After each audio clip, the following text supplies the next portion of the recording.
فبالله كم تستطيب.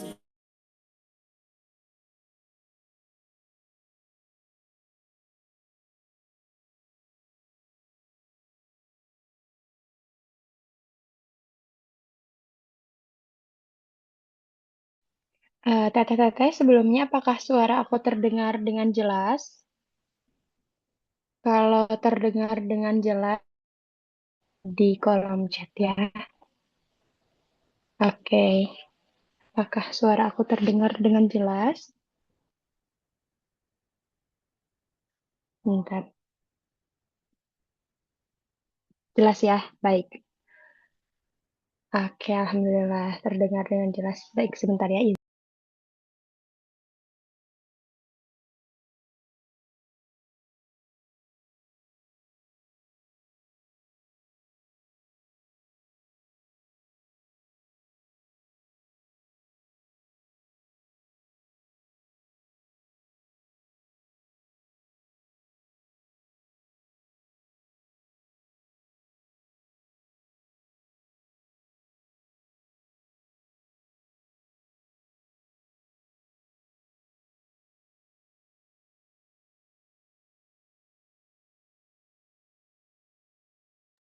Alhamdulillah ya, terdengar dengan jelas. Di sini baru beres azan Isya mungkin ya. Salatnya kita diakhirkan dan itu diperbolehkan karena kita bermajelis ilmu. Tapi kalau misalkan ada yang mau langsung juga boleh ya kakak-kakak. Baik, kita mulai. A'udzubillahiminasyaitonirrajim. Bismillahirrahmanirrahim. Hamdan syakirin, hamdan na'imin, hamdan nu'afi ni'amahu wa yukafihu mazidah. Ya Rabbana lakal hamdu kama yang bagi li jalali wajhal karim wa azimi sultanik. Allahumma inni as'aluka ilman nafi'an wa rizqan thayyiban wa amalan mutaqabbalan. Assalamualaikum warahmatullahi wabarakatuh. Selamat malam teman-teman, adik-adik dan teteh-teteh yang saya cintai dimanapun kalian berada. Alhamdulillah, kita bertemu kembali. Alhamdulillah, puji dan syukur mari kita panjatkan kepada Allah Subhanahu wa Ta'ala.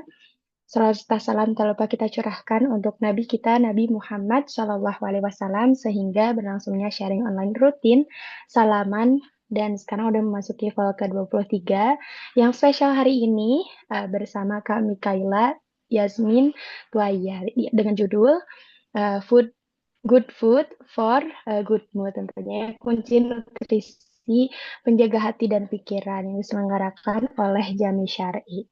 Alhamdulillah ya kita semua masih diberikan kesehatan, kesempatan untuk bisa sharing, belajar bareng meskipun via online. Semoga tidak mengurangi keberkahan dalam mencari ilmu ya kakak-kakak. Nah, tak kenal maka ta'aruf, perkenalkan aku Ensa yang akan menjadi moderator pada hari ini. Boleh juga silakan kakak-kakak di sini memperkenalkan diri, nama dan juga domisili nih ya. Siapa tahu ada yang sedaerah gitu kan, sama-sama di Bandung gitu ya. Contohnya misalkan Kak Nurul Atina dari Jakarta atau nggak dari Bandung gitu ya. Boleh silahkan nama dan juga domisili. Nah, aku mau spill sedikit tentang salaman. Mungkin di sini ada yang baru pertama kali ikutan kajian salaman. Salaman ini singkatan dari Sahabat Kelola Iman yang diselenggarakan oleh Jami Syar'i. Yang dimana Jami Syar'i merupakan brand fashion muslimah yang memiliki konsep feminin, minimalis, dan menginspirasi wanita muda muslimah agar bangga tampil syar'i tentunya ya. Nah, tentunya tujuan adanya salaman ini agar kita semua sama-sama bisa mendapatkan berbagai ilmu yang relate dengan kehidupan muslimah dan juga para pemateri yang capable di bidangnya sehingga peserta menjadi pribadi yang lebih baik lagi gitu ya, mendapatkan teman baru di sini untuk berbagi dan lebih mengenal diri sendiri.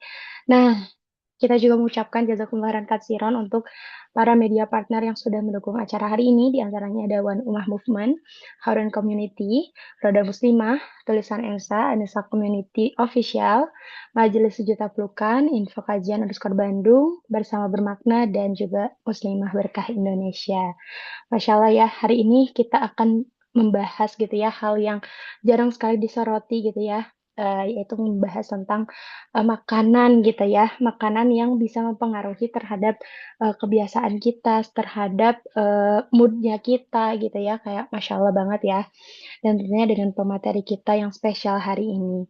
Dan aku juga mau ngasih tahu kalau misalkan teman-teman nanti akan berkesempatan untuk mendapatkan voucher diskon ya. Jadi teman-teman jangan kemana-mana, nanti jangan lupa isi apa namanya, isi linknya ya, link setelah acara selesai. Jadi jangan kemana-mana dulu, nanti akan ada link surveinya. Jadi teman-teman cukup isi dan nanti bisa klaim vouchernya. Nanti akan ada potongan 50.000 untuk setiap produknya. Jadi buat teman-teman jangan sampai melewatkan untuk mengisi link surveinya seperti itu. Dan juga nanti kita akan memberikan giveaway spesial tentunya untuk yang bertanya dan juga men-share kegiatan kita hari ini. Jangan lupa nanti di tag ke @jamis.syari, @jamis.story, @mikiglamup, dan juga @honeyenza. Seperti itu ya. Wow, Masya Allah. Dan juga pengumuman pemenang gitu ya akan dipublikasikan melalui akun Instagram @jamis.story maksimal H+2. Jadi boleh teman-teman silahkan disiapkan catatan terbaiknya gitu ya. Dan juga niat yang kembali lurus ya. Masya Allah ya, pemateri kita hari ini akan spill sedikit gitu ya, merupakan ahli gizi pilihanmu gitu ya, Kak Mikaela. Nanti kita tanya ya, biasanya dipanggilnya apa nih ya. Masya Allah, Kak Mikaela ini merupakan influencer muslimah yang kaya akan karya edukasi yang sangat menginspirasi. Masya Allah. Untuk itu, kita akan sama-sama belajar tentang Good Food for Good Mood, kunci nutrisi penjaga hati dan pikiran. Kita sapa dulu Kak Mikaela ya di sini ya. Oke. Halo Kakak, Assalamualaikum. Waalaikumsalam. Gimana Masya Allah. kabarnya Kakak juga? gimana kabarnya nih Kak? Nah, aku baik Kak. Kakak gimana kabarnya? Baik, alhamdulillah. Alhamdulillah. Ini kita udah nggak sabar banget belajar bareng Kakak. Enaknya biasanya dipanggil Kak Mikaela atau ada panggilan lain gitu ya? Kamu Mikaela aja nggak apa-apa. Kak Mikaela aja ya. Oke, baik deh. Oh, baik untuk itu, Kak Mikaela kami persilahkan. Oke, terima kasih banyak Kak. Aku manggil gimana nih Kak Hani, Kak Ensa? Ensa aja. Oke, Kak Ensa, terima kasih banyak. Oke, Bismillahirrahmanirrahim. Assalamualaikum warahmatullahi wabarakatuh. Selamat malam teman-teman semua. Kayaknya Em, baru beberapa ya yang on cam. Kalau misalnya ada yang mau sambil on cam, boleh on cam. Biar kita juga saling kenal juga, belajarnya lebih lebih semangat ya, bisa dibilang. Karena kalau misalnya on cam kan artinya kita ngerasa kayak ada yang mengawasi gitu ya. Hari ini kita bakal ngebahas tentang makanan apa aja sih yang bisa ngebantu mood kita jadi lebih baik gitu. Di sini teman-teman pada pada ini nggak, pada ada kayak perasaan-perasaan suka mood ya berantakan, atau misalnya kadang emosian, kadang seneng, kadang larinya ke makanan, kadang larinya ke olahraga. Maaf kak lagi nyusuin. Oke, nggak apa-apa. Semoga menyusuinya lancar ya. Menyusuinya sambil mendengarkan ini nih, apa namanya? Insya Allah ilmu ya. Pikir karena mood.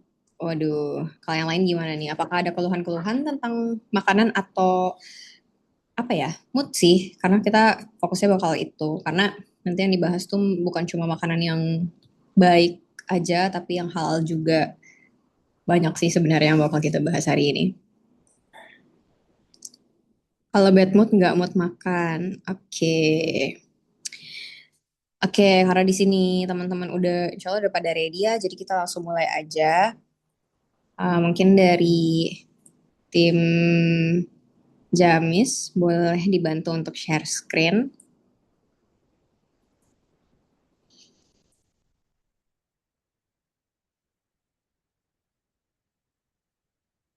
Oke. Oke, judulnya nih aku nyebutnya adalah food that feels right ya. Soalnya makanan apa sih yang enak, yang apa ya, yang enak dimakan, tapi juga bikin perasaan kita tuh jadi enak gitu. Oke, kita mungkin aku apa ya, kayak aku tuh biasanya kalau misalnya sharing session kayak gini itu karena materinya serius banget, jadi kita luangkan waktu serius, nggak ada apa namanya kayak ngobrol-ngobrol online gitu kan, chatting atau semacamnya supaya nanti ilmunya bisa maksimal diterima. Karena ini sebenarnya padat banget. materinya. Meskipun aku bikin cuma beberapa slide, harapannya bisa dapat manfaat maksimal ya teman-teman. Oke, langsung next aja nggak apa-apa. Ini banyak ya yang nyebut makanan-makanan karena kita nanti di akhir banget sih aku bakal ngebahas tentang makanan apa aja untuk ngebantu kita memperbaiki mood gitu. Oke, kita bahas dulu sedikit hal yang bukan bidang-bidang aku banget lah, karena kan aku lebih fokus ke bagian pembahasan informasi nilai gizi atau misalnya nutrisi, ya lebih ke makanan. Tapi karena kita mau ngomongin tentang kondisi mood dan mental juga, jadi aku harus bahas dari perspektif Islam terkait dengan kesehatan mental. Nah, di Islam tuh kesehatan mentalnya adalah gabungan ya dari kita menjaga keseimbangan antara jiwa, pikiran, sama hubungan sosial yang berdasarkan Al-Quran dan Sunnah. Alasannya karena kita sebagai manusia tuh bergerak atau berdiri bukan cuma sendirian, tapi kita adalah sebuah individu yang punya hati dan pikiran. Cuma karena kita adalah individu yang punya hati dan pikiran, orang lain pun juga. Jadi hubungan antara kita dengan manusia lain pun juga penting dan itu akan sangat mempengaruhi kondisi mental seseorang. Oke, boleh di next? Ya, nah gimana sih agama kita ngajarin supaya kita bisa ngejaga kondisi mental? Karena sebenarnya tuh menurut aku ya, kondisi mental ini sangat berkaitan dengan ajaran agama kita mengenai kita harus memperhatikan kayak ibadah, akhlak kita, dan kayak ada hubungan timbal balik gitu antara gimana kita menjaga akhlak kita dengan kondisi kesehatan mental kita dan saling bertimbal balik juga dengan makanan yang kita asup. Nah, jadi di sini ada beberapa poin ya. Yang pertama, kalau di Islam tuh kita diajarin untuk ngejaga hati, baik dari ini hal-hal sederhana ya, kayak misalnya menghindari penyakit hati, entah iri, dengki, dan lain-lain. Terus habis itu sabar juga dalam menghadapi cobaan. Mungkin ada sebagian dari teman-teman yang tahu atau pernah dengar tentang kondisi aku akhir-akhir ini. Ya kalau misalnya belum tahu mungkin itu pembahasan lain lah ya. Tapi ketika kita menghadapi cobaan tuh benar-benar diuji antara perasaan kayak sabarnya, ikhlasnya, tawakalnya, bahkan bersyukur ketika kita menghadapi itu. Karena ternyata nggak semua orang bisa apa ya kayak aware lah untuk bersyukur akan kondisi kita masing-masing. Dan itu akan sangat mempengaruhi keadaan mental kita. Gimana kita, apakah ngebawa itu jadi stres mulu atau malah bisa apa ya, kayak oke, ini adalah sebuah ujian, hadapi dengan baik dan manage stres dengan baik supaya nantinya kesehatan kita pun juga tetap terjaga. Ya, alhamdulillah aku kondisinya baik-baik aja setelah udah melewati berbagai macam kondisi itu dengan menggabungkan konsep percaya akan apa yang sudah Allah tetapkan dengan menjaga apa ya kayak hubungan dengan manusia lain juga dan pola hidup sendiri. Jadi ini emang lumayan kompleks sih pembahasannya, tapi menurut aku worth untuk dipelajari karena ini tuh kayak bentuk investasi ke depannya kita bisa jadi pribadi yang seperti apa gitu. Oke, terus habis itu yang ketiga ada hubungan antara apa ya kayak spiritual dan diamalkan dalam bentuk ibadah. Contohnya kayak misalnya ini sering banget sih kalau aku lagi ngerasa ketar-ketir gitu ya sama apapun kondisi aku biasanya bukan cuma tarik nafas, menghela nafas doang yang aku lakuin ya karena itu kan yang biasanya diajarin sama orang-orang di bidang psikologi ya. Tapi aku juga menerapkan kayak biasain beristighfar karena logikanya adalah ketika kita beristighfar kan kita posisinya lagi kayak berusaha untuk bertaubat ya, taubat simple lah istilahnya. Nah, ketika kita bertaubat, Allah itu insya Allah pasti memaafkan kita, istilahnya kan kayak gitu. Nah, ketika kita dimaafkan sama Allah, posisi kita sebagai manusia tuh jadinya lebih bisa ringan lah dosanya. Kalau ini logikanya ya, tapi ya tetap ketetapan tentang apakah dosa kita diampuni atau enggak, yaitu Allah yang maha tahu. Tapi dengan kita berusaha untuk menenangkan diri, menggabungkan konsep spiritual dengan konsep apa namanya duniawi, Itu menurut aku jadi lebih maksimal efeknya. Dan yang terakhir bisa mengendalikan emosi dan menjaga hubungan sosial yang baik. Ini kayak 4 poin yang kalau disebutin tuh gampang, tapi waktu dijalanin tuh kayak gitu. Tapi nggak apa-apa. Pasti semua orang punya fase hidup masing-masing dan emang itu ujiannya untuk bisa kita lewati bareng-bareng. Gitu. Oke, next. Oke, kita masuk ke pembahasan tentang hubungan. Sebentar. Oke, hubungan antara kesehatan tubuh dan hati menurut Islam. Dan ini aku gabungin juga ya konsepnya dengan makanan halal dan baik karena kita kan lagi mau ngebahas tentang gizi gitu ya. Dan emang profesi aku sebagai ahli gizi gitu. Jadi, oke, pertama semua tuh pusatnya di hati. Jadi ini ngegabungin antara ilmu agama yang kita pelajari dengan ilmu dunia ya teman-teman. Aku nggak bisa ngebawain kayak apa namanya ayat-ayat atau semacamnya secara spesifik, tapi aku ambil yang umum banget yang biasanya kita pelajari. Yang pertama, semua itu mulainya dari hati. Ketika kita emang udah meniatkan sesuatu untuk hal-hal baik dan itu dijalankan dengan hati yang baik juga, insya Allah semua pikiran dan perilaku kita itu akan mengikuti yang baik juga. Dan gampangnya kita tuh ngelihat efeknya tuh di sosmed sebenarnya. Kayak aku tuh sering banget ngelihat misalnya kita kan nih ngelihat ada berita-berita buruk kan ya.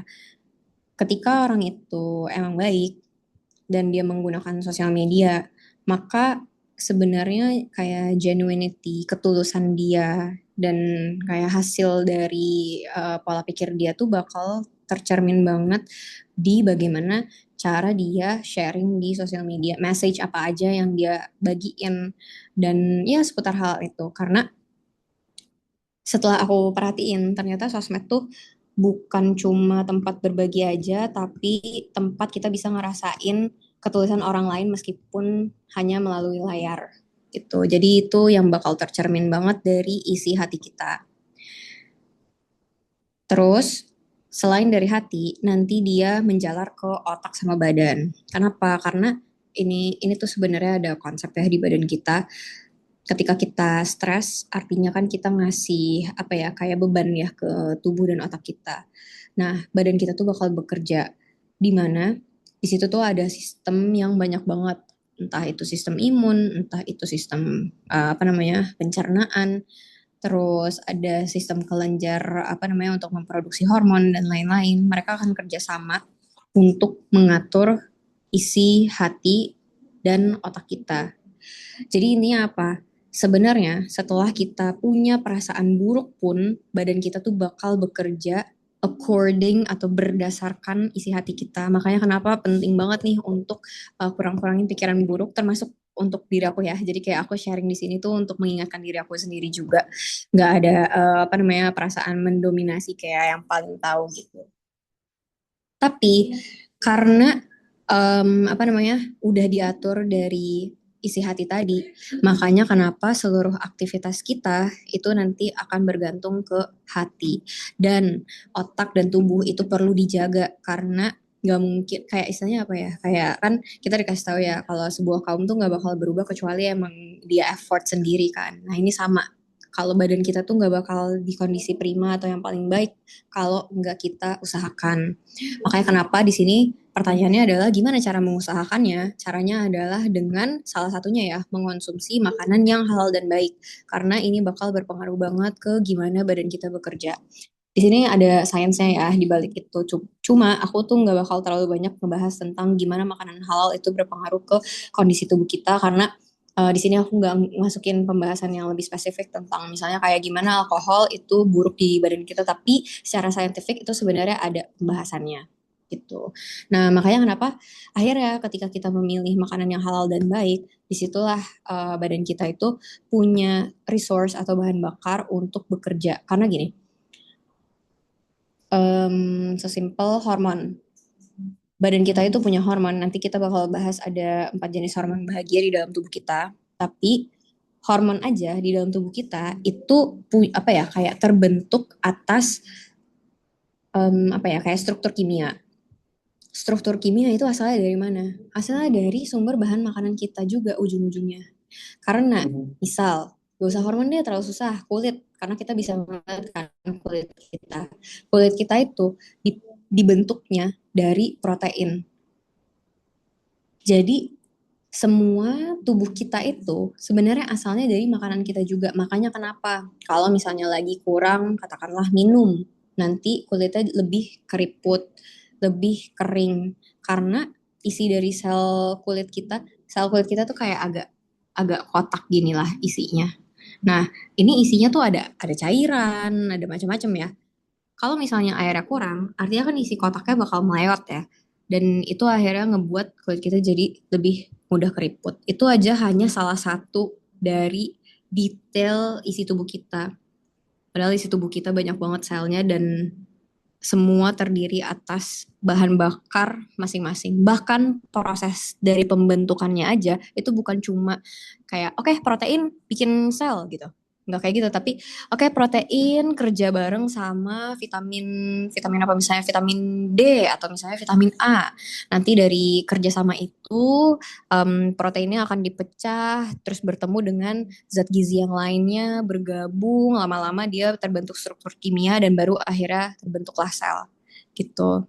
Makanya kenapa ilmu tentang makanan tuh menurut aku penting banget ya, karena itu yang bakal jadi landasan dasar dari gimana badan kita bekerja. Jadi bukan cuma tentang isi pikiran aja, tapi juga tentang fisik ya. Bahkan ya isi pikiran juga loh.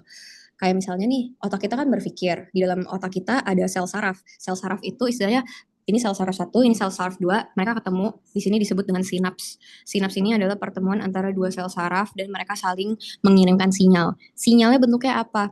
Turns out sinyalnya itu adalah perpindahan antara natrium dengan kalium, di mana natrium dan kalium itu adalah jenis zat gizi, yaitu zat gizi mikro, dan dia masuknya ke dalam uh, apa namanya, tipe tipe detail itu dan sekaya itulah ilmunya. Tapi kita nggak akan terlalu jauh ke sana ya hari ini. Oke, next.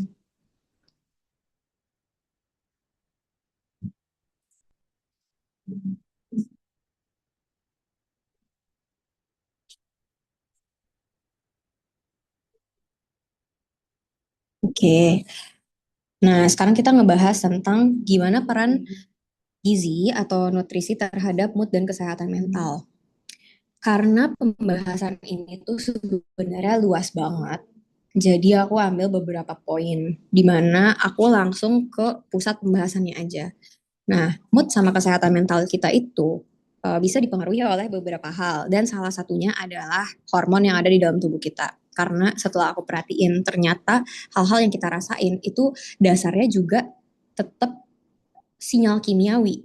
Jadi badan kita tuh sebenarnya ngeliat perasaan itu bukan kayak oh perasaan hati aku sakit banget, nggak kayak gitu. Tapi oke, ada hormon kortisol yang bikin stres sehingga kita ngerasa kayak lagi apa ya, kayak misalnya overthinking misalnya kayak gitu. Nah, yang kali ini kita fokusnya ke hormon bahagia, di mana hormon bahagianya ada 4. Sebenarnya tuh sebutannya nggak benar-benar hormon bahagia ya kalau di badan kita, tapi yang paling gampang untuk kita mengenalnya ya anggap aja hormon bahagia, hormon yang bikin happy, hormon yang bikin kita lighten up gitu, keluar dari rasa stres, menggantikan rasa stres dan semacamnya. Nah, jadi hormon itu aku bagi jadi 4, bukan aku ya, maksudnya dari keilmuannya itu dibagi jadi 4. Ada serotonin, dopamin, oksitosin, sama endorfin.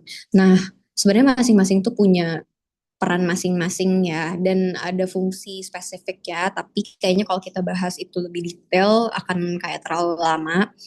Jadi aku langsung fokus aja ke 4 hormon ini. Lokasi di badan kita itu beda-beda.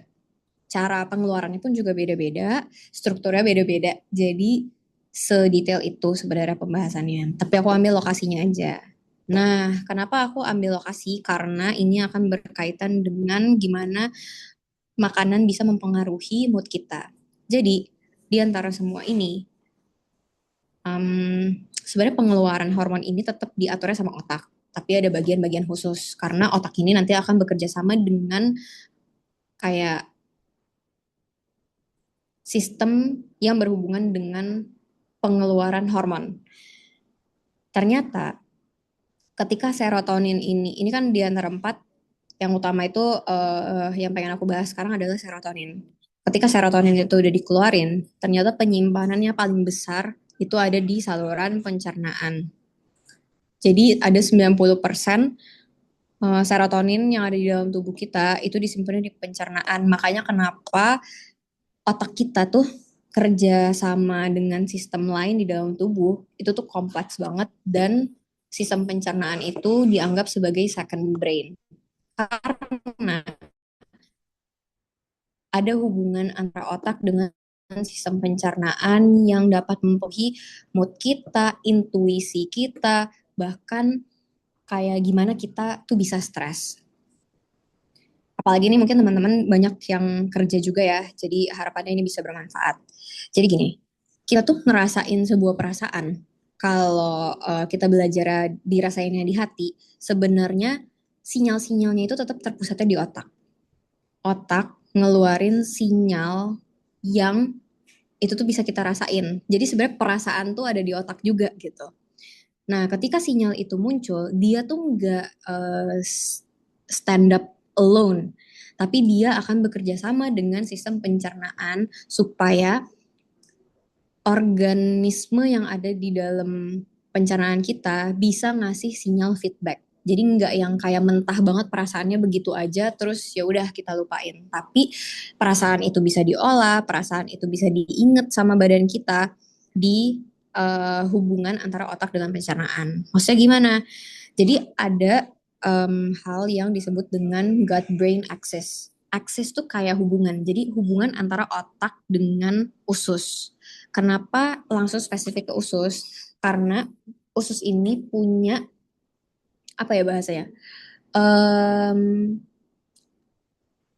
Makhluk kecil di dalamnya yang bisa mengeluarkan zat-zat, dan zat-zat itu dianggap sebagai sinyal timbal balik supaya kita bisa entah merasakan ikutan seneng atau misalnya sedih atau misalnya cemas terhadap sebuah kondisi. Ini kita langsung bikin spesifik ya.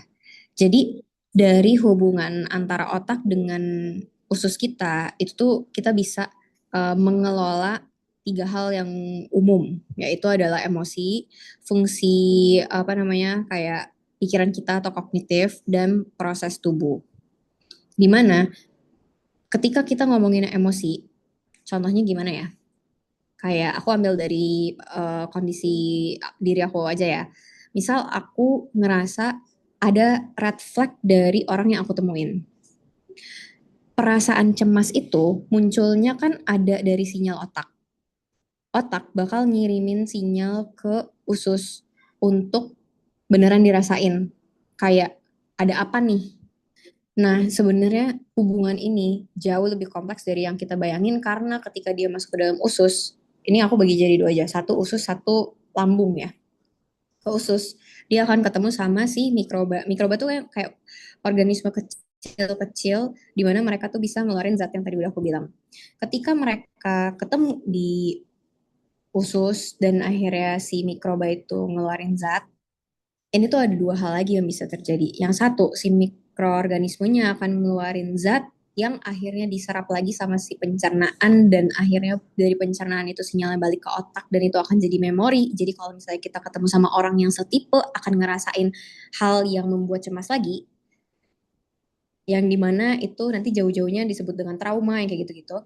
Sama satu lagi adalah sebenarnya ketika kita ketemu sama orang, banyak potensi apa ya kayak kita saling sharing mikroorganisme antara diri kita dengan orang lain. Jadi kita bisa ketularan mikroorganismenya dia ke kita. Dan mikroorganisme itu ketika baik itu tuh bukan apa ya kayak dia tuh akan berpengaruh juga ke mikroorganisme yang lainnya. Yang unik adalah di dalam tubuh kita mikroorganisme tuh banyak banget, dan dia tuh terbagi di berbagai macam area, bahkan di dalam mulut kita ada kayak gitu-gitu lah ya. Nah, ketika mikroorganisme itu baik, itu tuh bakal mempermudah kerja badan kita untuk misalnya melawan penyakit, apa namanya, melindungi badan kita dari makanan yang beracun misalnya, ya kayak gitu-gitu. Dan akhirnya itu tuh bakal kayak berkembang dan kondisi itu bisa dimanfaatin lebih baik lagi dengan tersedianya makanan. Nah, yang biasanya kita dengar itu adalah makanan prebiotik sama makanan probiotik. Ini hanya salah satunya karena kita aja belum ngebahas tentang makanan apa yang bisa didapetin untuk menunjang produksi dari serotonin, dopamin, oksitosin, sama endorfin. Jadi ini tuh sebenarnya pembahasan kompleks banget. Aku sampai bingung ya mau ngebahasnya tuh dari mana dulu. Cuma aku bikin alurnya kayak gitu aja. Oke, jadi setelah kita udah ketemu sama orang yang baik juga, akhirnya kita pun juga punya kondisi kesehatan yang ikutan baik. Kita juga nggak jadi merasa cemas. Jadi kayak sistem tubuh kita tuh ngerasa lebih rileks. Tapi di saat yang bersamaan, mikroorganisme pun juga menyesuaikan diri supaya mereka tuh di kondisi yang baik. Bahkan mikroorganisme tuh kayak pembahasannya lebih detail ya, jumlahnya berapa, jenisnya apa aja, apakah ada mikroorganisme justru yang bersifat perusak kayak gitu. Nah itu tuh bisa saling mengontaminasi dari mana? Dari misalnya mikroorganisme itu kecil banget ya. Jadi sharing tuh bisa kayak bahkan kita sentuhan aja, pegang bareng dia atau semacamnya itu aja udah ada perpindahan kan, kita nggak bisa lihat soalnya. Nah, itu aja baru fisik yang benar-benar di surface atau di permukaan. Belum lagi kalau misalnya kita sharing makanan, alat makan, yang kayak gitu-gitu. Kebayang ya teman-teman. Apalagi kalau misalnya kita ke toilet, toilet tempat rumah dia, kayak gitu. Jadi kayak, wah itu benar-benar ilmu yang sangat luas banget. Nah, dari sanalah gimana, kan pertanyaannya artinya gini, yang satu, gimana kita bertemu dengan orang yang baik? Ya, itu kan proses ya. Yang satu lagi, gimana caranya kita bisa mendapatkan mikroorganisme yang baik dan makanan yang kita makan itu pun juga bisa menunjang perkembangan dari mikroorganisme yang baik.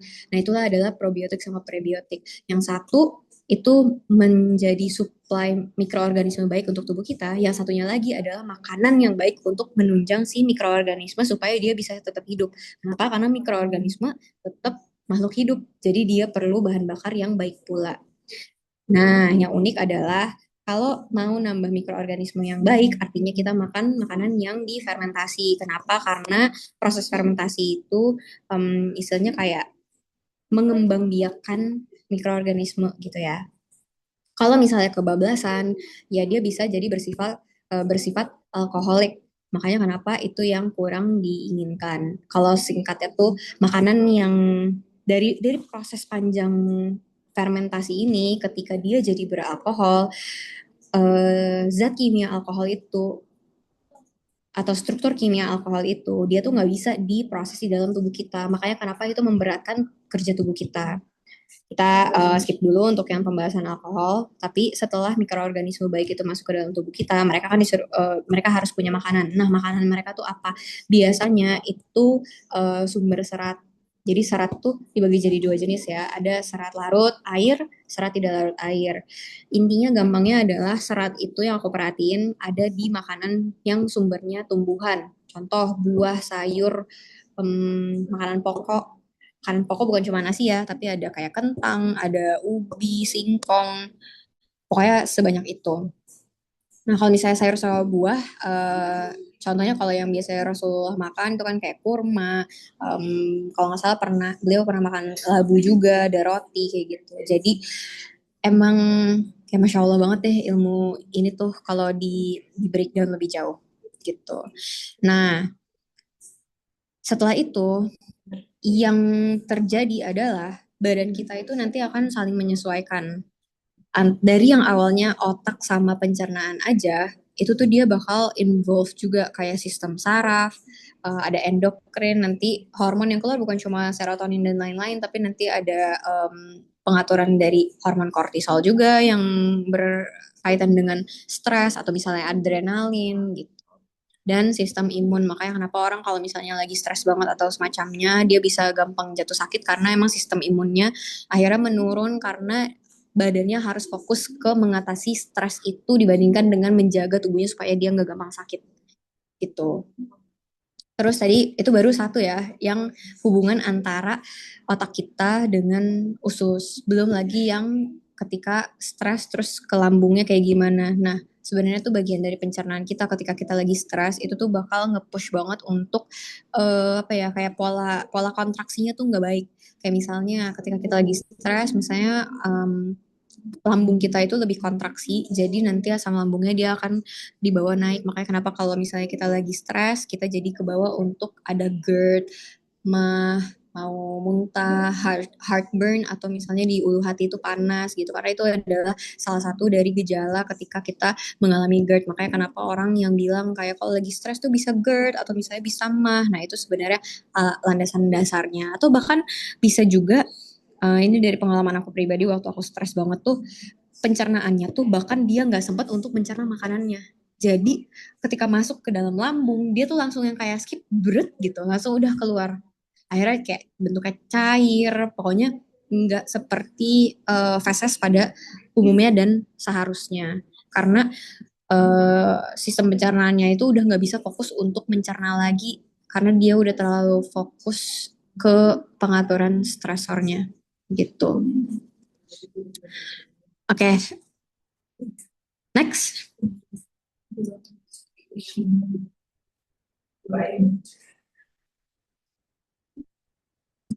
Nah, sekarang kita masuk ke pembahasan tentang gimana pola makan Rasulullah. Sebenarnya tuh aku agak ragu ngebahas ini terlalu jauh karena aku khawatir apa ya kayak entah ada kesalahan dalil atau semacamnya gitu ya. Karena kalau aku tuh lebih sebenarnya gini, aku lebih seneng ngebahas hal-hal yang ilmiah karena jurnal ilmiahnya itu lebih gampang untuk dicari, dibagiin, dan bahkan kalau ilmu itu kan lebih gampang untuk berkembang gitu ya. Sedangkan kalau misalnya pembahasan tentang agama, entah pola makan Rasulullah atau semacamnya, itu ini nih sesuatu yang nggak bisa kita ubah sama sekali karena itu berdasarkan sejarah dan fakta, dan aku khawatir ada miss dari aku gitu. Tapi aku menanggulanginya dengan cara ambil sesuatu yang paling umum aja supaya nggak ada aku meminimalisir kesalahan aku di situ.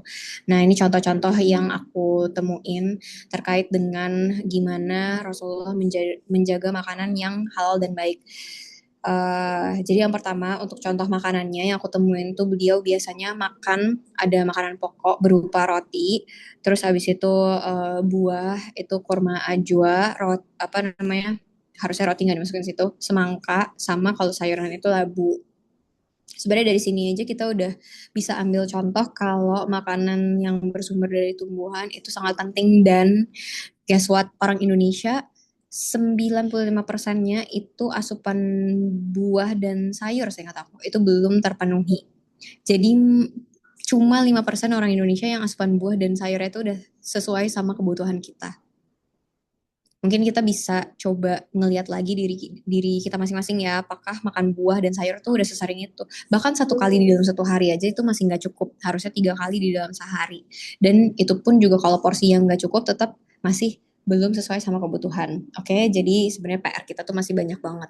Tapi langkah yang paling mudah adalah untuk ya mengatur makanannya tuh pelan-pelan satu persatu dan nggak perlu dibuat stres. Karena aku ngeliat ada orang yang nge-DM aku kayak nanya, kak aku stres banget, berat badan aku tuh sekian, terus habis itu aku pengen naik berat badan kayak susah banget, aku udah berusaha untuk makan tapi aku masih belum bisa memenuhi kebutuhan kenaikan berat badan aku, gimana ya caranya. Menurut aku yang faktor pertama banget adalah jangan jadiin makanan sebagai sumber stres, karena ketika stres badan kita malah nggak fokus ke menyerap nutrisinya secara maksimal kayak gitu. Jadi kayak banyak banget layer yang harus dilewatin ketika kita lagi stres. Oke, balik lagi ke contoh makanannya sama cara makannya. Nah, cara makannya nih sebenarnya ada beberapa ya yang paling umum, kayak misalnya mengunyah secara sempurna. Jadi maksudnya kayak nggak yang kayak makan habis itu telan makan telan kayak gitu kan ntar kesedek. Tapi kita bisa punya dengan maksimal karena ini tuh berkaitan juga sama ilmunya. Ilmunya kita tuh mencerna makanan dengan aku lupa dua atau tiga metode. Yang satu mekanik, yang satunya kimiawi, satunya kalau nggak salah biologis apa. Jadi mekanik itu dari gigi, kunyahan gigi itu yang pertama. Terus habis itu nanti kimiawi itu dia akan bertemu dengan zat-zat kayak enzim kayak gitu di dalam tubuh kita. Nah, nanti dari sana akan bergabung antara mekanik dengan kimiawi supaya prosesnya itu bisa berjalan dengan lancar. Itu aja udah ada basis keilmuannya sebenarnya. Terus habis itu yang kedua, makan secukupnya, nggak berlebihan, nggak kekurangan, termasuk buat makan utama dan selingan. Jadi makanan selingan ini jangan di skip ya teman-teman. Aku merhatiin banget orang yang punya masalah susah turun berat badan. Mereka bilang kayak aku udah kurangin makan segini sebaik mungkin. Aku tuh khawatir kekurangan zat gizi dan lain-lain. Tapi ketika aku tanya nyemil nggak? Nyemil. Berapa kali? Berkali-kali. Nggak sampai nggak sadar. Bahkan kayak masih nyediain makanan di area area apa namanya kayak meja belajar atau misalnya di kamar atau di kantor kayak gitu. Terus iya itu jajan cilok juga. Jadi banyak banget hal yang kita anggap kayak gak bisa dieliminasi tapi itu harus dieliminasi karena justru itu adalah faktor utama yang ngebuat kita tuh nggak berhasil turun berat badan. Jadi banyak banget yang bisa dievaluasi ya teman-teman dari proses kita mau naikin berat badan, nurunin berat badan atau memperbaiki pola makan karena kalau misal poinnya gini sih, kalau misalnya target kita masih belum tercapai, artinya di proses itu masih ada yang salah dari cara kita ngejalaninnya. Itu aja simpelnya. Meskipun kita kok kayak, tapi kan udah kayak gini, kayak gitu. Tapi belum ada hasilnya. Kalau belum ada hasilnya ya artinya belum gitu. Oke, terus habis itu yang ketiga, melakukan aktivitas ringan setelah makan. Jadi nggak langsung tidur. Ini termasuk juga kan ilmunya kalau misalnya kita habis makan terus langsung tidur, itu tuh bakal ngebuat kita jadi lebih gampang untuk GERD. Kenapa bisa kayak gitu? Karena GERD itu kejadiannya ketika asam lambung kita naik ke kerongkongan. Jadi lambung kita sama kerongkongan itu tuh apa ya kayak lapisan pelindung organnya itu beda di bagian dalam organ kita ya. Kalau misalnya di bagian lambung itu memang dilapisin sama organ yang tahan sama asam asam apa ya kayak sifat asam. Tapi kalau yang di kerongkongan itu enggak, itu hanya lapisan biasa aja. Nah, ketika asam itu ketemu bagian kerongkongan enggak match kan karena dia enggak dilindungin sama apa namanya? Lapisan seperti yang ada di lambung dan itu yang menyebabkan orang jadi ngerasa sakit ketika lambungnya naik ke kerongkongan. Makanya kenapa ketika teman-teman ini apa namanya? Habis makan itu nggak boleh tidur di apa namanya? Alasan lainnya juga karena ketika kita tidur, jadi kan lambung kan harusnya kayak tegap gini ya. Tapi ketika tiduran tuh dia kayak gini. Nah, ketika tegap kayak gini, lambung kita tuh di bagian atas sama bawah tuh ada katup. Katup itu disebutnya sphincter ya kalau kalau di bahasa medis ya. Tapi ketika dia miring, set gitu. Ini sphincter nggak selalu bisa kuat menahan lambung yang asam lambung yang naik.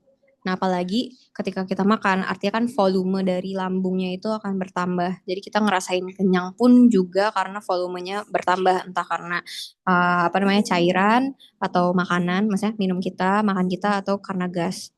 Nah, jadi ketika kedorong terus ke bagian atas, itu yang akhirnya ngebuat ketika terus-menerus terjadi, dia udah nggak kuat lagi, kebuka, terus habis itu akhirnya asam lambungnya bisa lewat ke kerongkongan. Makanya kenapa sangat gak dianjurkan untuk habis makan tuh dia langsung tidur.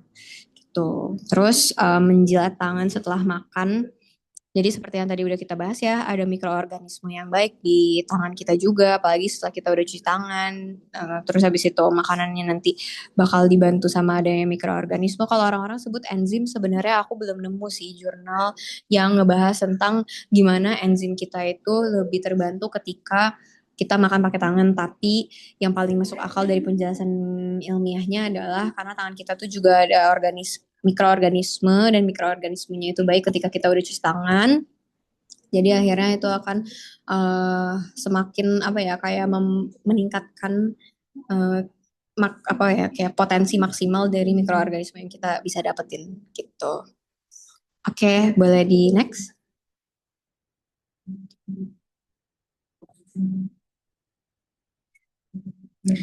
Nah ini bentar lagi slide-nya habis sih. Ini cara kita memilih makanan yang halal dan baik. Jadi tips dari aku tuh sebenarnya ada dua. Yang pertama, sesuaikan pilihan makan kita itu dengan kebutuhan nutrisi tubuh di dalam satu hari. Meskipun banyak alasan kayak, tapi berat Kak, aku sukanya makanan ini, makanan itu tuh bisa dikondisikan sesuai sama kebutuhan kita karena tetap aja gimana pun juga yang baik adalah yang pilihannya itu variatif, yang jumlahnya pun juga masih dalam apa ya kayak batas wajar, tapi batas wajar tuh terlalu umum sih. Ya sesuai sama kebutuhan kita gitu. Sama satu lagi, pilih makanan yang berpengaruh terhadap hormon bahagia dan meminimalisir pengaruhnya terhadap hormon stres. Nah, ini aku bagi jadi 4 cara ya. Yang pertama, itu kenali kebutuhan zat gizi tubuh kita, baik itu untuk karbohidrat, protein, lemak, vitamin, sama mineral. Jadi zat gizi itu dibagi jadi 2 jenis. Ada zat gizi makro, ada zat gizi mikro. Zat gizi makro itu contohnya adalah karbohidrat, protein, sama lemak. Sedangkan zat gizi mikro itu adalah vitamin sama mineral. Semuanya kita perlu. Kenapa? Kayak yang tadi udah aku bahas di awal. Ketika ada proses di dalam tubuh kita, yang kita perluin itu bukan cuma kayak proteinnya aja, tapi vitamin mineralnya ditinggalin. Enggak, tapi proses itu mereka saling membutuhkan antara vitamin sama mineral. Bahkan jenis dari vitamin sama mineral aja itu banyak banget. Jadi sebenarnya yang bisa didalami dari ilmu ini tuh banyak banget ya teman-teman. Dan ada lokasi-lokasi spesifik di mana zat ini tuh bekerja untuk apa kayak gitu. Kayak misalnya yang sering kita dengar kan vitamin A itu fungsinya salah satunya untuk mata kayak gitu-gitulah. Terus yang kedua, penuhi kebutuhan zat gizi melalui sumber makanan. Makanan pokok, lauk pauk, sayur, sama buah ini adalah kumpulan dari kategori makanan yang mengandung semua zat gizi di nomor satu. Artinya, kita tuh perlu mix and match makanan dan gabungin plus dapetin semua kategori makanan ini. Kenapa? Karena nggak ada satu makanan yang mengandung semua zat gizi yang kita butuhkan. Bahkan di antara semua makanan yang ada aja, zat gizi yang paling lengkap tuh ada di telur. Dia cuma nggak mengandung satu zat gizi doang setahu aku, yaitu vitamin C. Tapi catatannya adalah zat gizi yang terkandung di dalam telur itu jumlahnya kan beda-beda. Ada yang sedikit, ada yang banyak. Misalnya katakanlah proteinnya banyak, tapi jenis vitamin apa itu sedikit. Dimana kalau misalnya sedikit, artinya kita perlu penuhi dari makanan lainnya. Artinya sebenarnya kita nggak bisa makan cuma satu jenis makanan aja karena nggak semua makanan itu mengandung semua zat gizi yang kita butuhkan. Gitu. Terus habis itu yang ketiga, sesuaikan juga pola makan dengan kebutuhan jadwal sama porsi makan. Jadi kita nggak absurdly, randomly tiba-tiba makan kayak oke, kita makan eh yang nasi 1 sendok makan aja, terus habis itu yang lauknya 4 dada ayam, kayak gitu kan itu apa ya, sangat jomplang lah untuk kebutuhannya. Terus tiba-tiba makannya nanti tengah malam lah, apa kayak gitu. Jadi semua tuh sebenarnya ada ketentuan dan rekomendasi, bukan karena kita mau ngatur segitu detailnya, tapi ternyata dari hasil studi, penelitian, kayak para peneliti tuh menemukan gimana caranya memaksimalkan manfaat yang ada dari makanan gitu. Sama yang keempat, penuhi tambahan asupan makan atau nutrisi kalau misalnya diperlukan dari probiotik sama probiotik. Jadi sebenarnya probiotik sama probiotik ini bisa dibilang opsional, tapi baik jika didapatkan gitu. Karena utamanya tetap dari makanan pokok, lauk pauk, sayur, sama buah. Dimana sebenarnya makanan fermentasi aja itu salah satunya jadi bagian dari lauk pauk. Contohnya apa? Tempe gitu. Jadi makanan tuh nggak sekompleks itu untuk pilihannya, tapi sebenarnya sekompleks itu untuk detail penjelasan ilmunya. Oke, kita bisa next.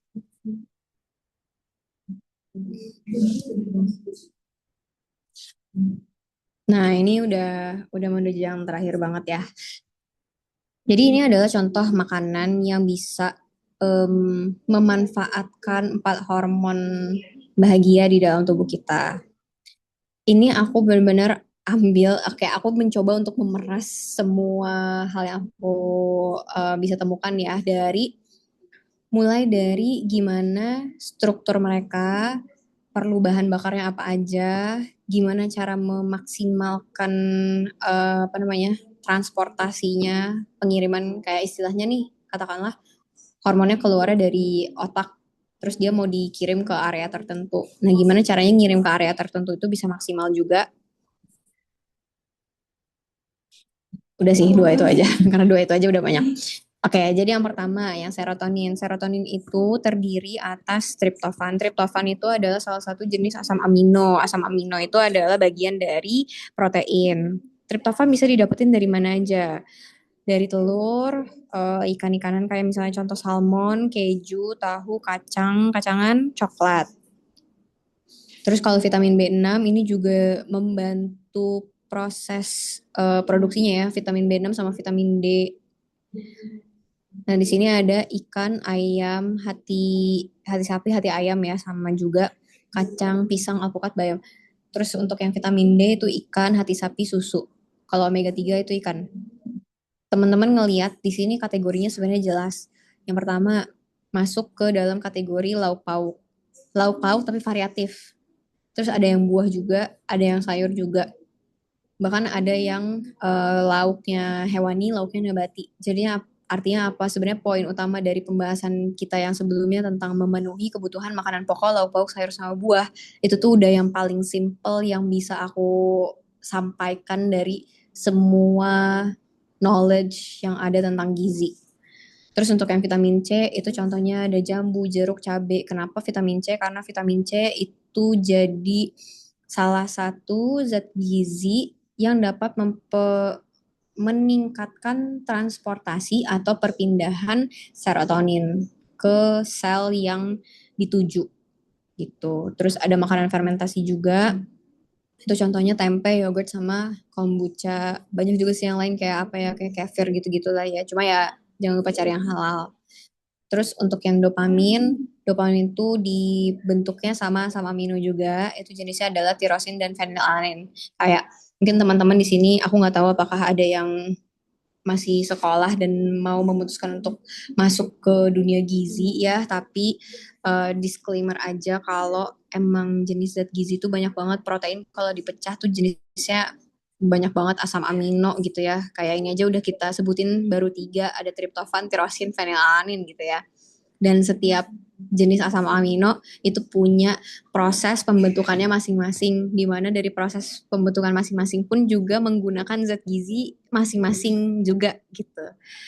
Menarik sih. Oke, nah ini sumbernya dari mana aja? Contohnya dari ayam, daging, telur, sama kacang-kacangan. Kalau oksitosin, sebenarnya oksitosin ini biasanya relate sama ibu hamil ya. Jadi produksi ASI. Terus mungkin teman-teman pernah ngedengar namanya pijat cinta. Kalau misalnya ada yang udah pernah hamil mungkin atau menyusui ya, itu mungkin tahu terkait dengan ini. Jadi biasanya oksitosin tuh justru lebih banyak diproduksinya ketika kita tuh menyusui. Cuma di saat yang bersamaan mereka tuh bisa dibantu pengeluarannya juga. Nah, pengeluarannya bisa dibantu dengan ada asupan kurma. Terus kalau untuk produksi pembentukan oksitosinnya itu bisa apa namanya?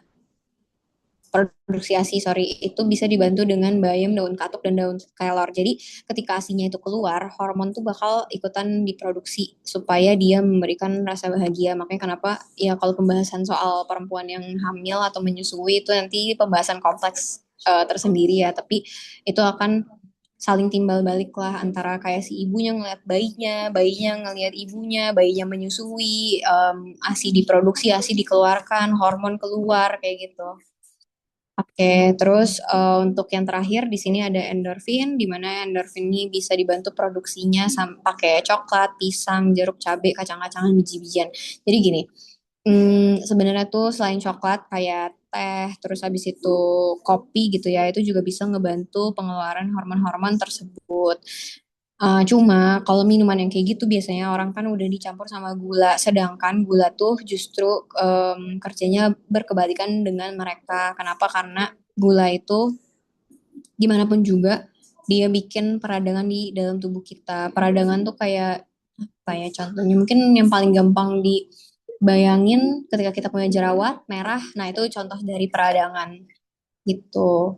Kenapa orang bisa jerawatan itu pun juga ada beberapa jenis explanation ya teman-teman. Kayak misalnya ketika orang berjerawat, kelenjar, kan kita punya dua jenis kelenjar ya. Satu tuh yang memproduksi oil atau minyak, yang satunya lagi tuh untuk memproduksi keringat. Nah, ketika kita tuh lagi puber, ini contoh katakanlah remaja, mereka puber, terus habis itu kelenjarnya itu lagi berkembang dengan pesat dan ya akhirnya berlebih lah ya. Nah itu tuh akan bengkak, dan bengkak itu ketika ketemu lagi sama makanan yang nggak cocok kayak misalnya yang ngebuat peradangan itu akan ngebuat semakin parah. Makanya kenapa temennya biasanya kayak gitu adalah mengonsumsi buah dan sayur karena mereka kaya akan antioksidan. Kadang antioksidan tuh juga bisa ditemuin di kayak bumbu-bumbuan, rimpang, kayak misalnya jahe yang kayak gitu-gitu. Jadi sebenarnya makanan yang sumber yang dari sumber tumbuhan itu banyak banget manfaatnya, dan ini di luar dari pembahasan gizi itu disebutnya dengan zat bioaktif gitu. Jadi oke, ini kita udah kemana-mana ya. Oke, tapi intinya adalah untuk makanan yang untuk serotonin, dopamin, oksitosin, sama endorfin itu bisa didapetin dari makanan-makanan ini. Tapi kalau misalnya nggak mau kayak udahlah ini pusing ribet gitu, langsung aja penuhi dari makanan pokok, lauk pauk, sayur sama buah, dan apa ya kayak atur terus antara makanan utama dengan cemilan gitu. Jangan sampai di antara mereka tuh ada yang berlebih yang kayak gitu-gitu. Oke, boleh di next.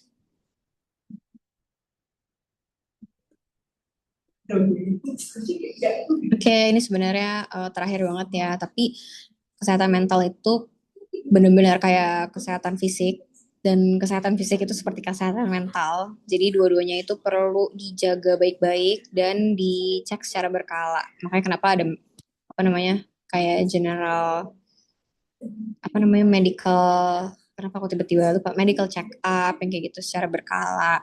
Nah, itu penting. Kadang fasilitasnya juga bisa dimanfaatin dari puskesmas. Biasanya puskesmas tuh kerja sama kayak bukan posyandu, aku lupa lagi apa namanya. Tapi intinya adalah kayak tempat untuk ngecek kesehatan secara umum dan itu gratis. Jadi bisa mungkin teman-teman tanya ke Posbindu gitu, itu bisa dimanfaatin supaya ya nggak perlu ngeluarin biaya lebih tapi bisa dicek secara berkala karena itu bermanfaat juga ya buat kita. Begitu teman-teman, mungkin kalau ada yang punya pertanyaan boleh disampaikan ya, aku kembalikan ke Kak Ensa. Terima kasih. Wow, terima kasih banyak. Boleh kita tepuk tangan online dulu untuk kami, Kak. Gila, Masya Allah. Keren banget pembahasannya. Ini jadi hal baru juga untuk aku pribadi belajar tentang, oh ya, makanan itu sepengaruh itu. Masya Allah, keren banget. Oke, untuk itu ada yang ingin bertanya, silahkan. Nanti boleh raise hand dulu, nanti namanya akan dipilih oleh panitia. Aku menunggu kabar dari panitia untuk nama penanyanya ya. Silakan boleh raise hand terlebih dahulu. Oke, Kak Indiani, boleh silahkan. Uh,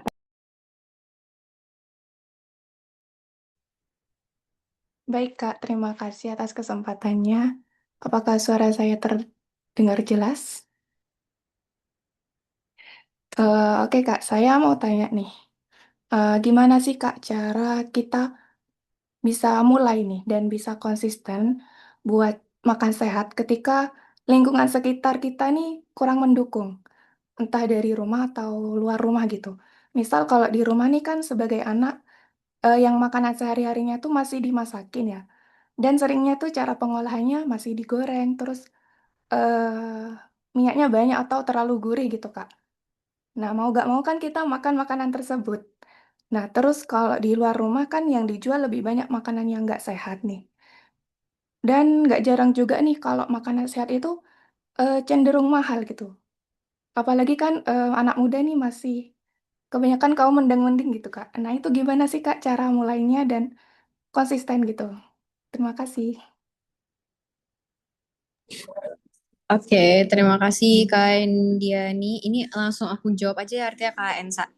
iya, boleh Kak, langsung aja. Oke, Oke, ini adalah apa ya kayak pertanyaan yang jawabannya harus pragmatis banget karena ini langsung action ya. Nah ini pas banget sebenarnya aku tuh bahas ini juga di apa namanya kelas pribadi aku ya. Jadi tipsnya adalah teman-teman tuh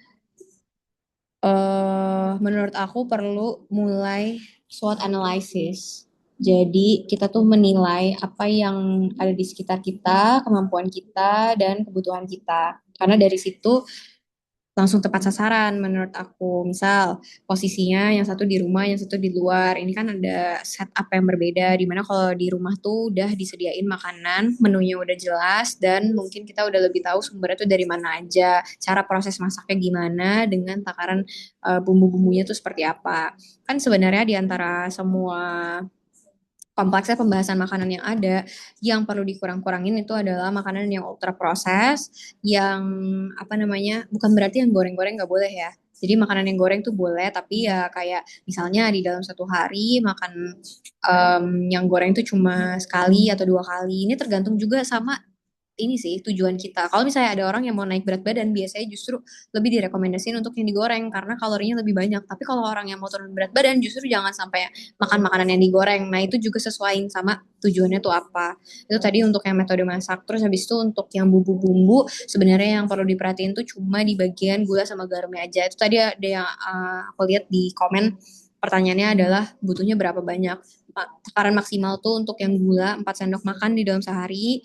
Ini gula pasir ya, gula pasir, entah gula aren atau apapun, itu tetap digabung, dianggap sebagai gula tambahan. Terus untuk yang garam itu adalah 1 sendok teh.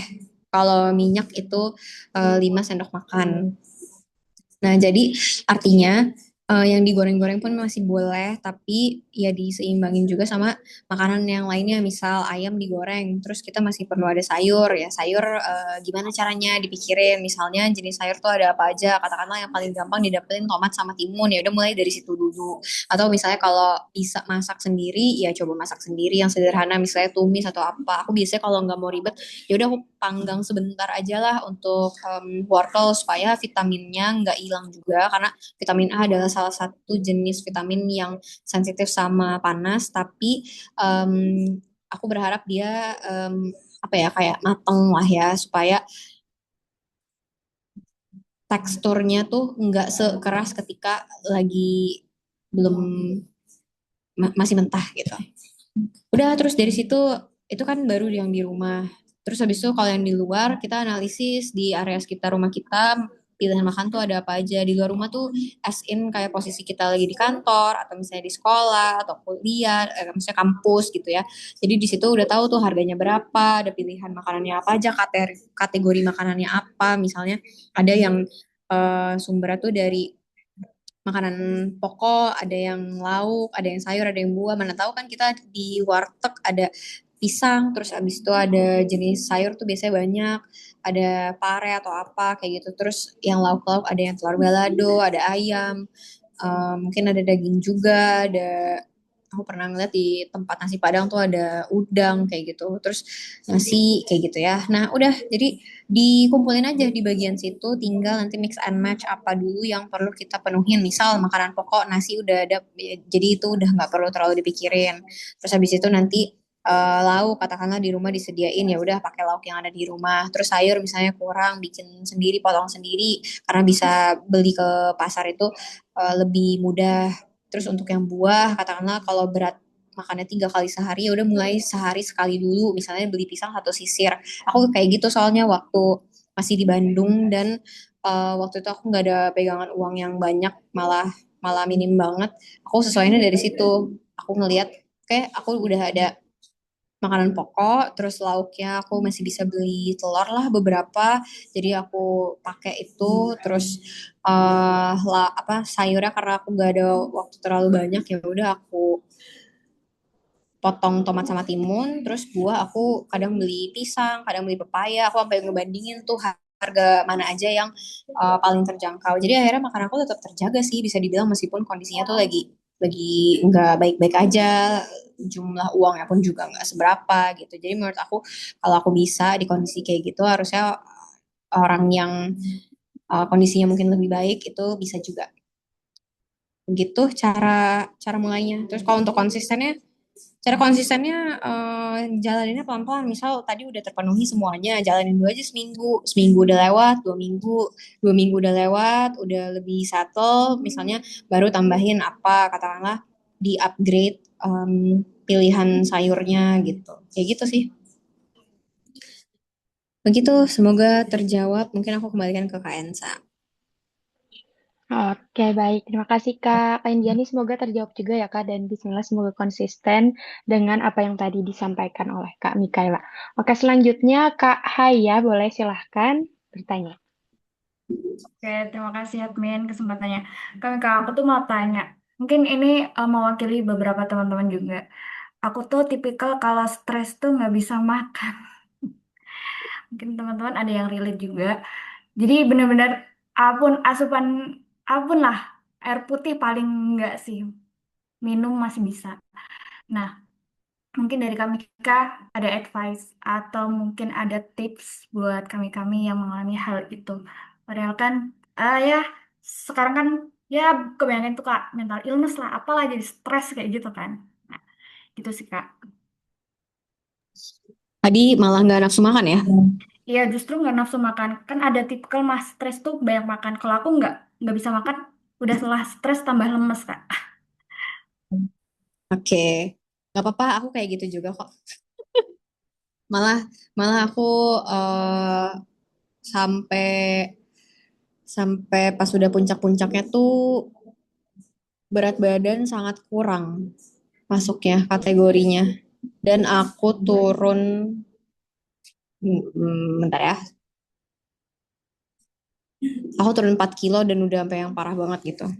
Sampai di berat badan aku kepala 3 coba. Jadi itu emang waktu itu parah banget.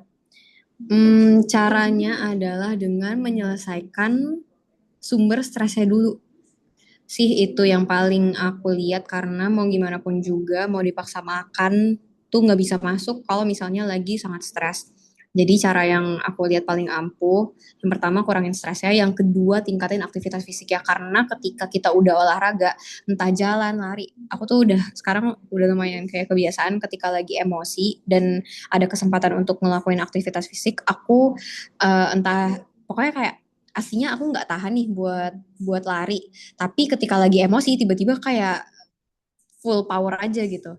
Jadi ya udah aku lari, larinya tuh sambil marah-marah juga gitu. Jadi kayak marah-marah sendiri karena udah terlalu stres. Aku menghindari yang kayak di kamar mendem nangis gitu.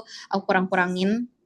Terus pas udah selesai lari, udah tenang, udah selesai marah-marah, baru lapar. Jadi akhirnya aku makan gitu.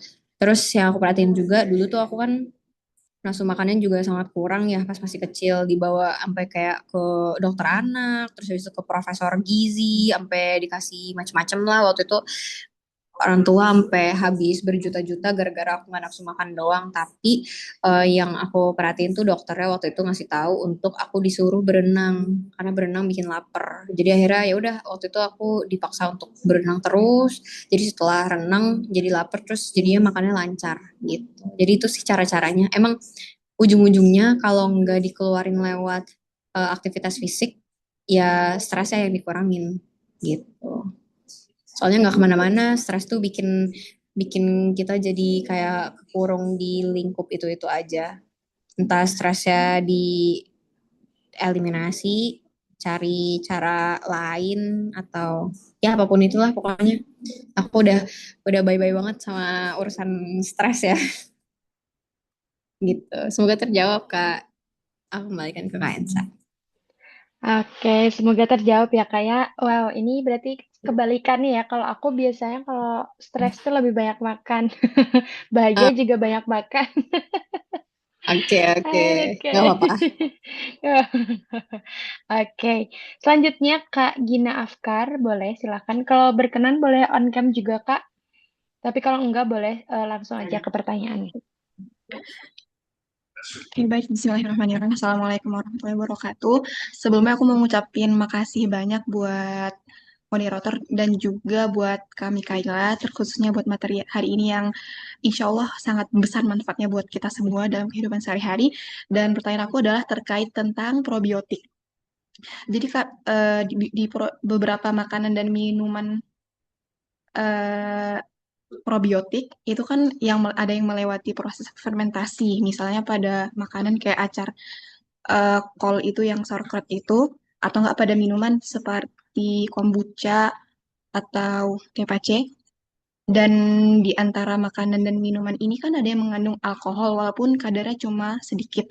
Pertanyaan aku adalah apakah makanan yang baik ini halal dikonsumsi buat kita sebagai muslim? Sekian, terima kasih banyak Kak. Oke, ini masuk ke ranah pembahasan agama ya. Kalau setahu aku gini sih pegangannya. Kalau misalnya agama udah bilang eh, nggak boleh ada alkohol dengan requirement-nya yang seperti apa, yang memabukkan, yang apa namanya bikin kita nggak sadar. Menurut aku tuh lebih baik gak ada sama sekali. Karena kalau misalnya dari penjelasan ilmiah pun alkohol itu gak bisa diproses di dalam tubuh kita. Jadi sebenarnya dari perspektif agama ngelindungin kita berdasarkan kepercayaan, kalau dari keilmuan itu melindungi kita dari proses yang nggak bisa ditangani sama badan kita. Nah, jadi aku lebih pilih untuk nggak sama sekali mengonsumsi.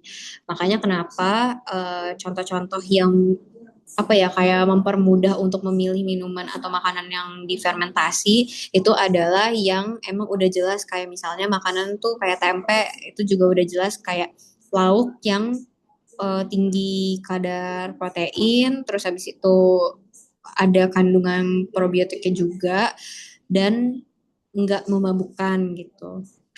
Terus untuk yang lainnya kayak yogurt gitu kan juga ada. Kalau kombucha sih agak agak kayak aku nggak tahu sih ya ada kombucha yang mengandung alkohol atau enggak. Tapi sejauh ini sih yang selama ini aku cobain itu hanya ada kayak taste bersodanya aja gitu. Terus setahu aku tuh ada metode ini juga misalnya kulit nanas aku lupa dia diapain tapi intinya itu nggak beralkohol hanya di beberapa waktu atau beberapa hari pertama doang 1 atau 2 hari pertama tapi sisanya itu mengandung alkohol jadi kita konsumsinya itu hanya di 1 sampai 2 hari pertama aja nah sisanya jangan dilanjutin lagi konsumsi gitu cuma aku nggak cocok sih kalau untuk yang apa namanya dari kulit nanas itu kayak bikin aku mual entah kenapa atau mungkin aku terlalu rendah toleransinya gitu. Jadi begitu sih dari aku. Dari perspektif agama dan perspektif ilmu. Oke, semoga terjawab ya Kak Ginan ya. Baik, Kak, ini kita lanjut ke pertanyaan yang ada di kolom chat dari Kak Salsabila. Pertanyaannya, Kak izin tanya, kalau manusia itu minimal berapa persen yang baik dalam konsumsi gula sama garam? Terus kalau misalnya kita tanpa gula, benar nggak sih bikin kulitnya lebih bagus? Kayak gitu. Oke. Kalau untuk gula tuh di dalam 1 hari kayak yang tadi aku bicarain ya maksimal tuh 4 sendok makan. Jadi takarannya tuh gini, misal kita ada minuman manis. Nah, biasanya tuh kalau kafe-kafe pakainya tuh 10 sampai 20 mili. Nah, 1 sendok makan itu biasanya 10 mili. Jadi artinya ketika pakai 20 mili itu kita udah make jatah asupan gula 2 sendok makan, artinya sisanya 2 sendok makan lagi. Nah, ini biasanya kita dapetin dari mana? Misal, kita makan sayur, sayur kan ada pakai bumbu juga ya, ada yang dikasih gulanya, ada garam, ada macam-macam lah. Nah, itu kepake juga di situ. Dan lain-lain, dan semuanya itu ketika dijumlahin adalah 4 sendok makan. Makanya kenapa ketika orang di dalam 1 hari itu ada konsumsi minuman manis atau misalnya cake atau kue, ada cookies kayak gitu. Nah itu tuh yang tiba-tiba asupan gulanya bertambah banyak karena dari makanan itu gitu. Terus tadi untuk yang garam itu adalah 1 sendok teh.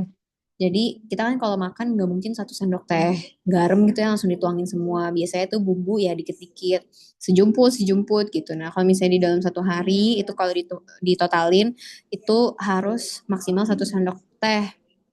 Artinya ketika kita makan kayak ciki-cikian kayak gitu-gitu, nah itu tuh sebenarnya lebih gampang tuh untuk dihitung. Misal kita makan yang kemasannya tuh bisa dilihat ya.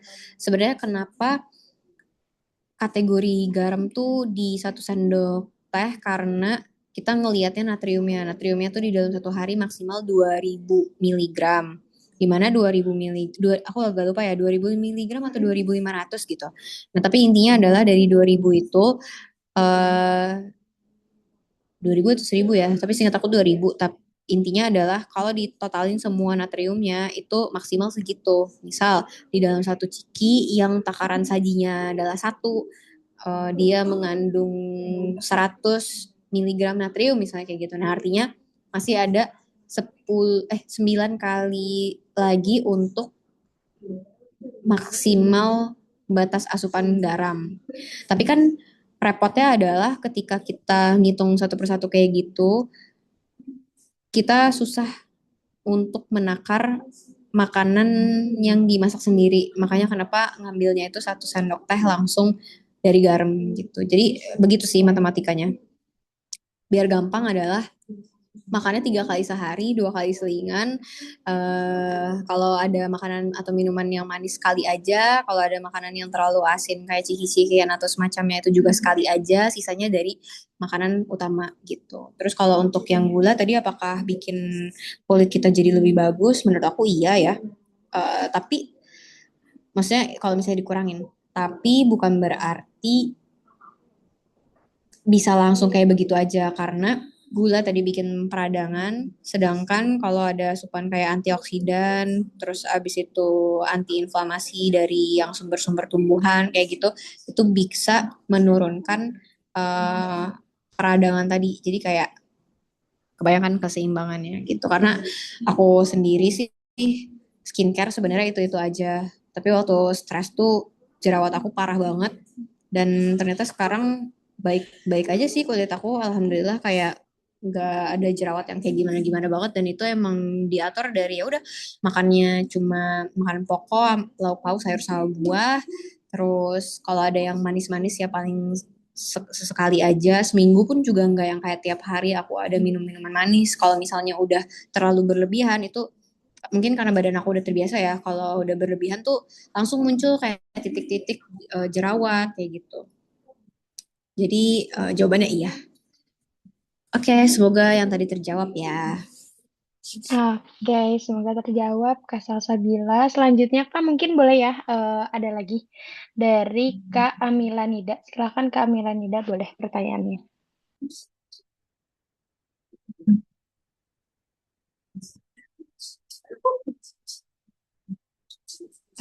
Kak Amila Nida, apakah jadi bertanya? Boleh silahkan dinyalakan ininya ya, mic-nya. Oke. Oke, mungkin sedang ini ya Kak. Oke, untuk itu Kak Rini aja deh boleh, Kak Rini. Oke. Oke, baik. Assalamualaikum warahmatullahi wabarakatuh. Eh, Terima kasih Kak atas kesempatan yang diberikan. Ini Kak, saya mau bertanya. Tadi ada penanya yang mengatakan bahwa ketika lagi stres, beliau itu tidak nafsu makan atau asupannya itu tidak bisa masuk. Tapi ada juga tipe orang yang ketika stres itu dia butuh makanan gitu. Seperti halnya itu eh, dia dia lebih memilih ke mengkonsumsi makanan yang manis-manis ketika dalam keadaan yang lagi bad mood, stres ataupun dalam hal lainnya. Biasanya beberapa orang yang mencari pelariannya ini ke makanan manis itu katanya dapat meningkatkan mood yang lebih baik. Istilahnya makanan yang dikonsumsi itu memberi hormon bahagia. Sehingga setiap stresnya itu ataupun cemasnya itu larinya ke situ. Uh, yang ingin saya tanyakan Kak, berdasarkan sisi kesehatan dan dari pandangan gizi yang baik, apakah hal tersebut memang dibenarkan atau itu tuh sekedar kepercayaan atau perasaan aja gitu? Terus lantas kalaupun itu tidak baik ya mengkonsumsi dikit-dikit coklat, dikit-dikit makan yang manis ketika lagi stres ya, bagaimana kita memilih makanan yang baik untuk bagaimana cara kita memilih makanan yang baik dan sehat untuk pengelolaan kecemasan dan stres gitu. Mungkin itu Kak, saya kembalikan. Oke, terima kasih Kak pertanyaannya. Sebenarnya tuh makan yang manis-manis yang kayak gula tuh dari sisi ilmiahnya memang dapat meningkatkan produksi dan pengeluaran dopamin seingat aku tuh di waktu yang singkat. Jadi keluar sebentar, abis itu dia stres. Jadi Jadi efeknya tuh cuma sementara. Nah, kenapa disebutnya kayak ada coklat dan lain-lain? Itu karena emang basically coklat yang tanpa tambahan gula itu bisa ningkatin produksi dan em, ya pengeluaran dari si hormon-hormon yang tadi. Tapi kalau misalnya digabungin sama yang manis-manis yang kayak gula gitu kan, karena biasanya kan kalau coklat digabungin sama yang gula ya, itu justru bertabrakan. Memang bisa kerja sebentar, tapi abis itu downfall. Kenapa aku bisa bilang kayak gitu? Karena sekarang tuh udah banyak banget penelitian keluar tentang gimana kondisi anxiety, depresi, pokoknya kayak mood yang buruk itu meningkat beberapa kali lipat pada orang yang ketika di kondisi itu mengonsumsi gula gitu. Jadi berdasarkan penelitian seperti itu. Terus apakah efeknya itu beneran dirasain atau enggak? Kayak misalnya mood jadi lebih baik ketika makan yang manis-manis. Sebenarnya tergantung sih. Kalau jawabannya adalah iya, mungkin itu emang dia lagi kepengen banget makan manis aja. Tapi mostly jawabannya enggak, karena dampak secara kimiawinya di dalam tubuh itu justru membuat kondisi tubuh tuh jadi lebih buruk gitu. Jadi tuh yes and no, tapi kalau misalnya ada pilihan ya kurang-kurangin. Bisa entah apa ya, kayak coba aja minum teh, minum air mineral. Biasanya cewek-cewek tuh lupa minum air mineral gara-gara nggak ngerasa haus. Padahal sebenarnya kita minum tuh jangan sampai nunggu haus dulu baru minum. Karena kalau intinya kalau badan udah ngasih tanda, itu artinya emang udah alarm banget gitu. Begitu. Semoga terjawab ya, Kak.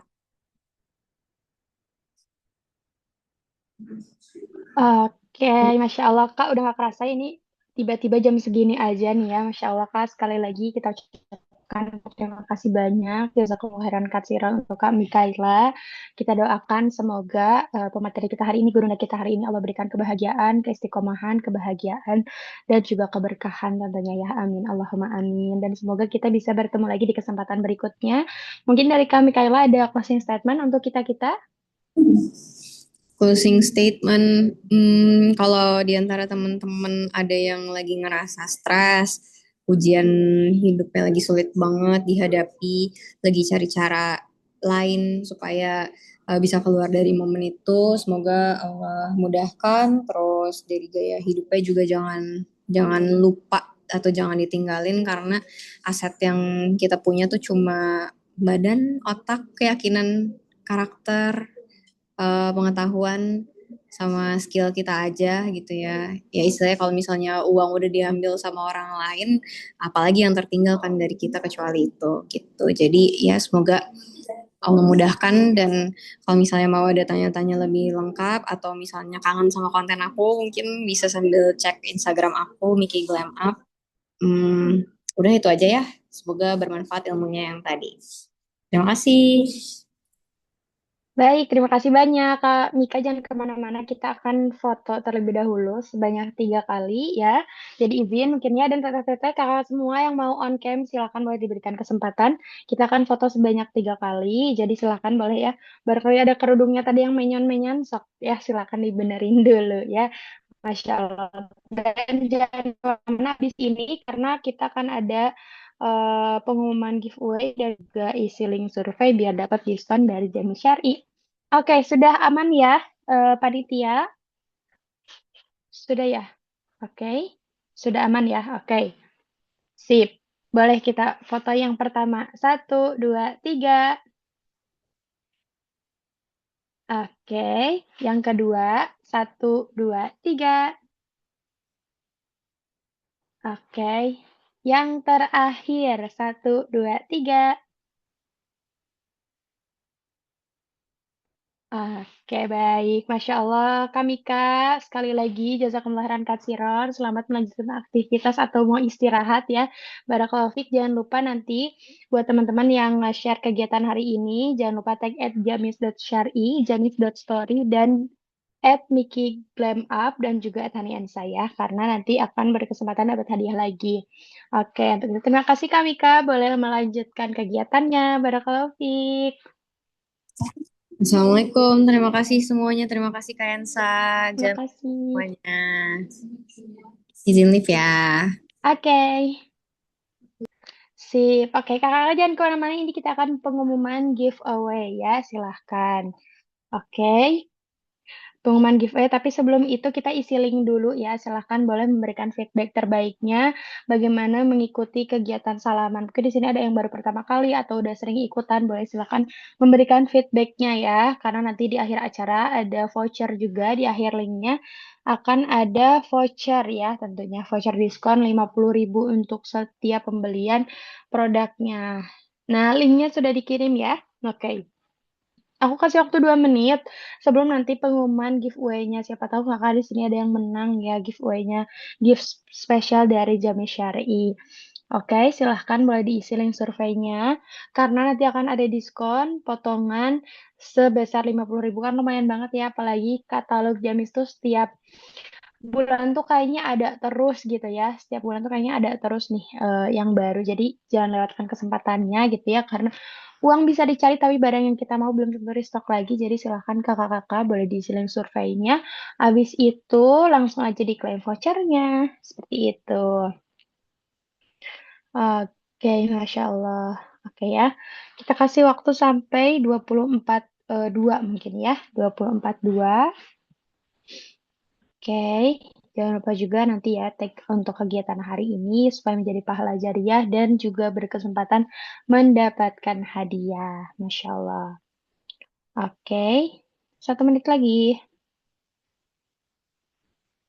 1 menit lagi. Oke. Dan di sini ada yang udah ya. Jami selalu ada aja gebrakan. Iya, alhamdulillah Jami selalu aja ada gebrakan barunya dan nanti kan juga akan ada offline store-nya. Nah, kira-kira di mana? Pantengin terus Instagramnya jamis.syari tentunya ya. Barakallahu fikum. Oke, 1 menit lagi waktunya. Yang udah boleh absen silahkan. Wah, Jakarta dong. Nah, nanti disampaikan sama Teh Sacu mungkin ya barangkali ya. Insya Allah doakan semoga di seluruh kota ada offline store-nya Jamis ya. Biar bisa pegang-pegang bahannya ya. Bener gak sih? Biar bisa langsung try on. Insya Allah. Amin. Allahumma amin. Oke. Amin. Masya Allah. Udah ya 24:02. Kakak panitia mungkin boleh di-share pemenang giveaway-nya. Yeay, selamat. Untuk Kak Indiani, Kak Hai, Kak Gina Afkar, Kak Salsabila, dan juga Kak Rini. Silakan boleh di-screenshot terlebih dahulu ininya. Oke, giveaway pemenangnya ya. Karena sudah bertanya, silakan boleh DM Instagram Jamis Syari tentunya ya untuk mengkonfirmasi. Baik, alhamdulillah kita sudah ada di penghujung acara. Jika mohon maaf apabila ada kesalahan. Jika haus maka minumlah, jika lapar maka makanlah. Jika ada salah maka maafkanlah. Sekian dari aku dan segenap panitia Jami Syari. Kami semua pamit undur diri. Jazakumullah khairan katsiron. Sampai jumpa di salaman berikutnya. Dadah. Assalamualaikum warahmatullahi wabarakatuh.